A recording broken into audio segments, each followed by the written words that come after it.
Now, could working in extreme heat increase women's risk of miscarriage and stillbirth? Well, as our planet heats up, a new study in India shared with the BBC has found women face twice the risk of miscarriage, stillbirth, preterm birth and low birth weight if they were working in very hot environments compared to those in cooler workplaces. India is one of the countries most exposed and vulnerable to heat. And let's put it all into some context for you now, because over the past 5 decades, India has experienced more than 700 heatwave events, which has killed at least 17,000 people. Climate experts say that India's extreme heat events could cross the survivability limit by 2050. Researchers are now working with scientists in the UK to better understand how extreme heat could have an impact on advice for pregnant women globally. The BBC's global health correspondent Mazumdar has been to the state of Tamil Nadu to meet some of the women who took part in the study. Summer is coming, and India is predicted to become one of the first countries where temperatures will top the safe limit for healthy people who are just sitting out in the shade. It's workers like these who will be, and already are, most affected by the heat. These workers start early in the morning to avoid the worst of the hot sun. It's around 28 degrees at the moment and very humid. I've been sweating quite a lot all morning. This is just one of 3 jobs Sandhya has to help feed her 2 children. There was also a 3rd child, who she lost 6 months into her pregnancy. I would work the whole day in the heat. My legs would swell. I felt thirsty all the time and out of breath. One day I was cutting the crops. I suddenly felt intense pain and I started bleeding. I went to see the doctor and he told me my baby had died. Most of us women who have miscarriages never find out why their babies died. But do you think that working out in the heat could have had anything to do with it? I think so. I think standing in the heat for hours could have had an impact.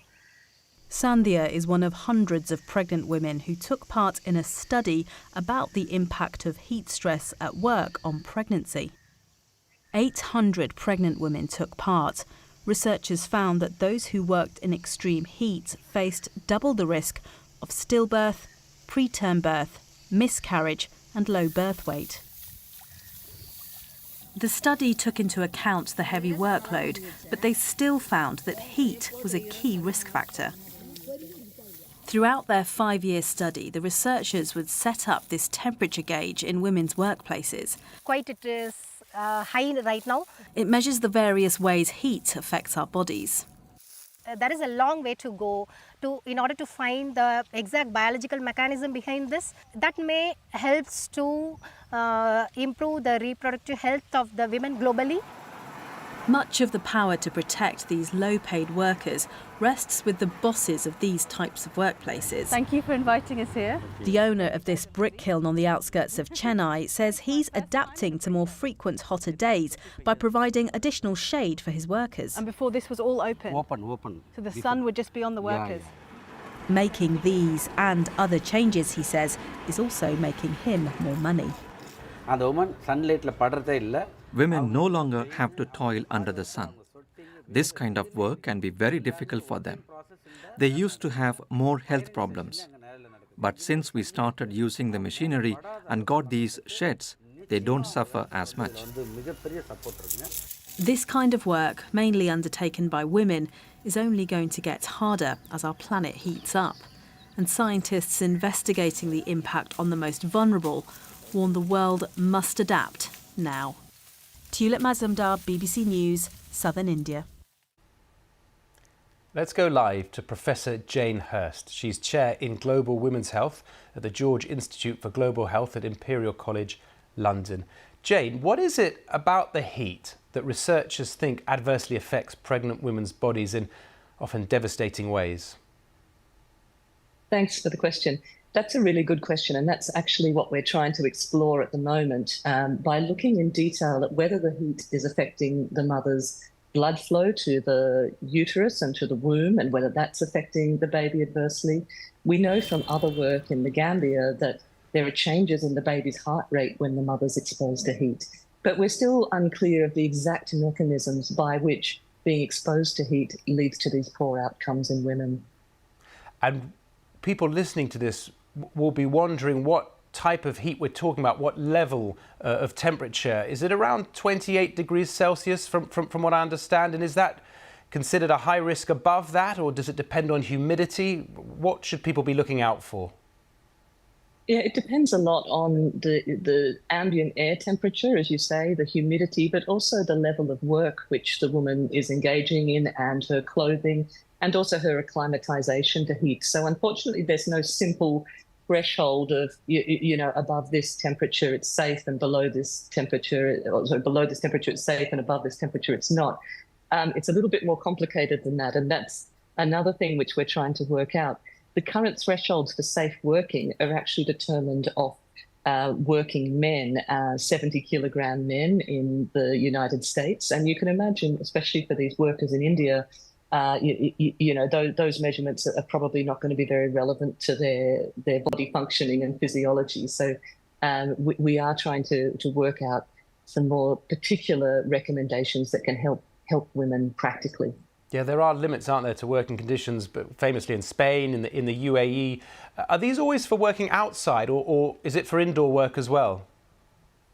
It's important that they're also for indoor work if the indoor workers are exposed to heat. So in the India study, Tulip mentioned there were brick kiln workers, but there were also people working in bakeries and other indoor environments where they can be quite extreme heat. And of course, women in the home place are often the ones in the kitchen cooking, and if that's in an enclosed area where there's no way for heat to escape, potentially that could be risky for people. We're witnessing temperature rises around the globe. Obviously, we're focusing on India at the moment, but what's being done elsewhere to measure the risks and warn people about them? Yeah, there's an increasing recognition globally that the effects of climate change are not gender neutral, and pregnant women are really at the front line of experiencing these adverse effects. So the Wellcome Trust have recently funded 10 large projects around the world to explore this issue in more detail. And the India team is one example where we'll be taking this forward. But people are looking at this in Australia, in Africa, and in many other places around the world.